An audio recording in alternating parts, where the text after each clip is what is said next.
MP DElEd वाले सभी बच्चों का यहाँ पर हिंदी भाषा शिक्षण का अब जो पेपर होने जा रहा है, पूरा पेपर और सॉल्यूशन मेरे द्वारा बताया जा रहा है। माय डियर फ्रेंड्स, जैसा कि मैंने आपसे कहा था कि जो फर्स्ट नंबर का जो सेट पेपर था वो मैंने चैनल पर डाल दिया है।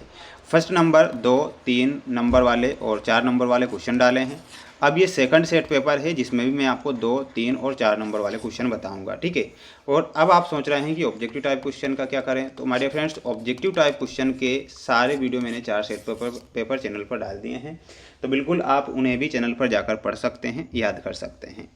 चैनल पर नए हैं सभी स्टूडेंट्स चैनल को सब्सक्राइब जरूर करें, क्योंकि 100% वो प्रश्न मैं आपको इस वीडियो के द्वारा बताऊंगा जो परीक्षा में आएंगे। तो ये ऑब्जेक्टिव टाइप क्वेश्चन मैंने सारे बता दिए हैं, तो बिल्कुल अब हम जो क्वेश्चन की ओर बढ़ेंगे और वो क्वेश्चन होंगे आपके, आप देख सकते हैं ये 2 नंबर और 3 नंबर वाले क्वेश्चन, जैसा कि देख पा रहे हैं। भाषा का अर्थ लिखिए, कविता में निहित सौंदर्य के प्रकार, भाषा के आधारभूत कौशल, गद्य क्या है, व्याकरण के प्रमुख और परीक्षा क्या है। तो इनके आंसर आपको देखना है। देखिएगा, आंसर आ चुका है कि भाषा का अर्थ लिखिए। तो भाषा का जो अर्थ होता है वो क्या होता है, ध्यान से देखना है। भाषा वह माध्यम है जिसके द्वारा मनुष्य अपने भावों, विचारों और अनुभूतियों को बोलकर या लिखकर दूसरों के सामने प्रकट करता है तथा दूसरों के विचारों को ग्रहण करता है, जिसे भाषा कहते हैं। तो ये भाषा की डेफिनेशन आपको यहाँ पर लिखकर आना रहेगा। ये 2 नंबर का क्वेश्चन आपका यहाँ पर कंप्लीट हुआ। अब अगला जो क्वेश्चन आएगा, जैसा कि आप देख सकते हैं, सभी स्टूडेंट्स वीडियो को लाइक जरूर करें और चैनल पर आप नए हैं तो सब्सक्राइब जरूर करना है।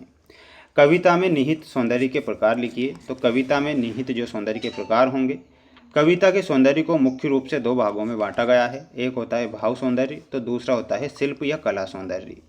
भाव सौंदर्य में लिखना है, इसमें कविता के अर्थ, संवेदना, रस और विचार निहित होते हैं। शिल्प या कला सौंदर्य में लिखना है, इसमें भाषा शैली, शब्द चयन, अलंकार, छंद, बिंब, विधान आदि ये चीज़ें आती है। तो स्क्रीनशॉट इसका भी ले लीजिएगा। भाषा के आधारभूत कौशल कौन से हैं? तो भाषा के आधारभूत जो कौशल हैं वो होता है सुनना, बोलना, पढ़ना, लिखना। सुनना, बोलना, पढ़ना, लिखना। तो ये आप यहाँ पर करेक्ट करिएगा। अभी तक आपने वीडियो को लाइक नहीं किया है तो वीडियो को लाइक आप जरूर करें, क्योंकि आप जानते हैं कि आपके लिए जो पेपर बता रहा हूँ पेपर परीक्षा में आएगा। गद्य क्या है? तो गद्य में लिखना है, छंद, ताल, लय और तुकबंदी से मुक्त विचारपूर्ण एवं व्याकरणबद्ध सामान्य बोलचाल की भाषा को गद्य कहते हैं। निबंध, कहानी, उपन्यास आदि इसके उदाहरण हैं। ठीक है, तो ये गद्य के बारे में आपको लिखना है। बढ़ेंगे अगले क्वेश्चन की ओर, अगला देख लीजिएगा। व्याकरण के प्रमुख विभागों के नाम लिखिए।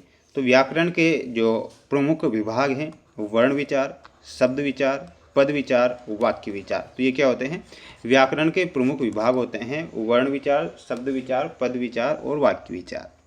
ठीक है, अगला क्वेश्चन देखिएगा। 9वां क्वेश्चन है कि परीक्षा क्या है? तो परीक्षा में लिखना है, परीक्षा वह प्रक्रिया या मूल्यांकन पद्धति है जिसके माध्यम से किसी व्यक्ति की योग्यता, ज्ञान, कौशल या शारीरिक क्षमता की जांच की जाती है। तो ये आपको परीक्षा के बारे में लिखना है। अब हम बढ़ेंगे हमारे अगले क्वेश्चन की ओर। जैसा कि आप देख सकते हैं, अगला क्वेश्चन है आपका 10वां, जो कि 3 नंबर में, वर्ण क्या है समझाइए, वर्णमाला क्या है समझाइए। तो इनके भी आंसर आपको देखना है। वर्ण क्या है? तो वर्ण में लिखना है, वर्ण भाषा की वह सबसे छोटी इकाई है जिसके और अधिक टुकड़े नहीं किए जा सकते। इसे अक्षर भी कहा जाता है। उदाहरण के लिए ये अक्षर दिए गए हैं, इन्हें क्या कहते हैं? वर्ण कहते हैं। ये आप यहाँ से स्क्रीनशॉट ले लीजिएगा। वर्णमाला क्या है? तो वर्णमाला में आपको लिख कर आना है, जैसा कि देख सकते हैं, किसी भी भाषा के वर्णों के व्यवस्थित और क्रमबद्ध समूह को वर्णमाला कहते हैं। किसे कहते हैं? किसी भी भाषा के वर्णों के व्यवस्थित और क्रमबद्ध समूह को वर्णमाला कहते हैं। हिंदी वर्णमाला में देखना है, हिंदी में कुल 52 वर्ण होते हैं जिन्हें 2 मुख्य भागों में बांटा गया है। कितने भागों में? एक स्वर होता है तो दूसरा व्यंजन होता है। स्वर कितने होते हैं? स्वर 11 होते हैं और व्यंजन जो होते हैं 33 व्यंजन होते हैं। इतना आप यहाँ पर करेक्ट करेंगे, स्क्रीनशॉट इसका ले सकते हैं। अब हम बढ़ेंगे हमारे अगले क्वेश्चन की ओर। माय डियर फ्रेंड्स, वीडियो को लाइक आप जरूर करें, चैनल पर नए हैं तो सब्सक्राइब करके रखना है, क्योंकि आपके लिए जो क्वेश्चन बता रहा हूँ ये क्वेश्चन आएंगे आपकी परीक्षा में, इसलिए पूरा पेपर ध्यान से देखें। जैसा कि क्वेश्चन देख सकते हैं, सुनने के कौशल विकास संबंधी एक गतिविधि, बोलने के कौशल विकास संबंधी गतिविधि, स्वरवाचन के 3 गुण। तो इनके आंसर आपको ध्यान से देखना है। देखिएगा, आंसर आ चुका है कि सुनने या बोलने के कौशल विकास संबंधी गतिविधि क्या होती है। तो सुनने के कौशल विकास के लिए गतिविधि कहानी सुनाना और प्रश्न पूछना।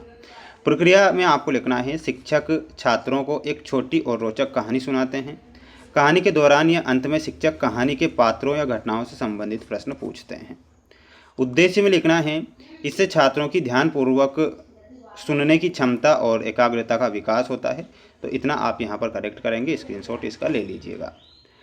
अगला क्वेश्चन था आपका, बोलने के कौशल विकास के लिए गतिविधि चित्र का वर्णन। तो इसमें आपको प्रक्रिया और एक होता है उद्देश्य। तो प्रक्रिया में लिखना है, छात्रों को एक चित्र दिखाया जाता है और उन्हें उस चित्र में जो कुछ भी दिख रहा है उसे अपने शब्दों में विस्तार से बताने के लिए कहा जाता है। उद्देश्य में लिखना है, इससे छात्रों की शब्दावली बढ़ती है और उनमें आत्मविश्वास के साथ विचार व्यक्त करने की क्षमता विकसित होती है। तो इतना आप यहाँ पर लिखेंगे। वहीं अगला क्वेश्चन देखिएगा। अगला क्वेश्चन है, स्वर वाचन के 3 गुण लिखिए। तो प्यारे विद्यार्थियों, स्वर वाचन के जो 3 गुण हैं वो कौन से हैं? शुद्धि उच्चारण, उचित गति और लय, और एक होता है भावानुकूलता। शुद्धि उच्चारण में लिखना है, प्रत्येक शब्द का उच्चारण स्पष्ट और व्याकरणिक रूप से शुद्ध होना चाहिए। उचित गति और लय में लिखना है, वाचन ना तो बहुत तेज होना चाहिए और ना ही बहुत धीमा। इसमें विराम चिन्हों का ध्यान रखते हुए एक उचित लय होनी चाहिए। भावानुकूलता में लिखना है, पढ़ते समय पाठ के भावों जैसे खुशी, दुख, आश्चर्य के अनुसार आवाज़ में उतार चढ़ाव होना चाहिए। तो ये आप यहाँ पर लिखेंगे स्क्रीनशॉट के माध्यम से। अब हम बढ़ेंगे हमारे अगले क्वेश्चन की ओर। अगला क्वेश्चन देखिएगा, जैसा कि स्क्रीन के सामने अगला क्वेश्चन है कि स्वर वाचन के 3 उद्देश्य, इकाई योजना की 3 विशेषताएं और वार्षिक योजना निर्माण के चरण। तो ये भी आपको लिखना है। देखिएगा, आंसर आ चुका है कि स्वर वाचन के 3 जो मुख्य उद्देश्य हैं, एक होता है शुद्ध उच्चारण विकसित करना, एक होता है उचित आरोह अवरोह का ज्ञान, और एक होता है आत्मविश्वास में वृद्धि। तो इसका आप क्या करें, एक स्क्रीनशॉट यहाँ से ले लीजिएगा। 13वां क्वेश्चन आपसे पूछा गया था कि इकाई योजना की 3 विशेषताएं लिखिए। तो एक होती है व्यापकता, एक होती है क्रमबद्धता और एक होता है लचीलापन। ठीक है, तो ये आप यहाँ पर करेक्ट आंसर करेंगे। 8वां में अगला क्वेश्चन आया था आपका, ध्यान से देखें कि वार्षिक योजना निर्माण के चरण। तो इसमें लिखना है पाठ्यक्रम का विश्लेषण, कार्य दिवसों का निर्धारण और इकाइयों का विभाजन। तो इतना आप यहाँ पर करेक्ट करेंगे। तो आप इसका क्या करें, इसका भी एक स्क्रीनशॉट ले लीजिएगा। और ये 2 पॉइंट और है, जैसा कि शिक्षण विधियों और संसाधनों का चयन, और एक होता है मूल्यांकन योजना।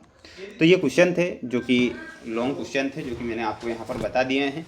अब इस वीडियो में मैंने आपको 2-3 नंबर वाले क्वेश्चन बताए हैं। ये सेकंड सेट पेपर हमारा यहाँ पर कंप्लीट हुआ। अब जो थर्ड सेट पेपर होगा, वो थर्ड सेट पेपर भी मैं बहुत जल्द लेकर आ रहा हूँ, जिसमें भी आपको कुछ महत्वपूर्ण और इम्पोर्टेंट क्वेश्चन बता दिए जाएंगे। इसलिए सभी स्टूडेंट्स वीडियो को लाइक कर चैनल को सब्सक्राइब जरूर करके रखें। मिलते हैं नेक्स्ट वीडियो में।